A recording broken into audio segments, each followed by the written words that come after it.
আপনাদের কাছে নিয়ে এসেছি শিব ঠাকুরের আপন দেশে বইটি রিভিউ নিয়ে। শিব ঠাকুরের আপন দেশে বইটি লিখেছেন ডক্টর সমুদ্র বসু, প্রকাশক অনুভূতি প্রকাশন। বইটির মূল্য 280 টাকা। বইটিতে বিভিন্ন জায়গা শিব ঠাকুরকে নিয়ে বর্ণনা আছে, অর্থাৎ বাংলায় জাগ্রত হুগলি তারকেশ্বর থেকে শুরু করে কলকাতা, দক্ষিণ 24 পরগনা, উত্তর 24 পরগনা, নদিয়া, বহরমপুর, বর্ধমানের 108 শিব মন্দির, বীরভূমের বক্রেশ্বর, বাঁকুড়া, উত্তরবঙ্গ, কোচবিহার, জলপাইগুড়ি, আলিপুরদুয়ার বিভিন্ন জায়গার শিব ঠাকুরের জাগ্রত বিভিন্ন শিব ঠাকুরের বর্ণনা আছে এবং সেখানকার কিছু মন্দিরের চিত্র খুব সুন্দরভাবে বর্ণিত হয়েছে।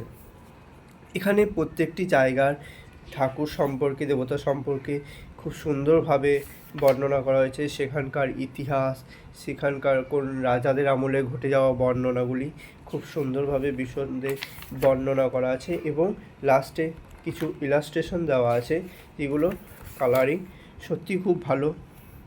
যেমন তারকেশ্বরে গর্ভগৃহ, তারকনাথ, হুগলি জেলার তারকেশ্বর মন্দির, দক্ষিণ 24 পরগনার বাঁকড়হাটের বাবা বড় কাছারি, আরও বিভিন্ন যেসব মন্দিরগুলো আছে সেগুলো বিভিন্ন কালারিং ফটো অ্যাড করা আছে। এক কথায় বইটি অসাধারণ, কিন্তু বইটিতে কিছু ভুল বিভ্রান্তি আছে। লেখার ক্ষেত্রে 2-3টে মিস্টেক পাওয়া গেছে, সেগুলো পরবর্তীকালে আশা করছি ঠিক করে নেবে। কিন্তু বইটি খুব সুন্দরভাবে পরিমার্জিতভাবে লেখা হয়েছে শিব ঠাকুরকে নিয়ে।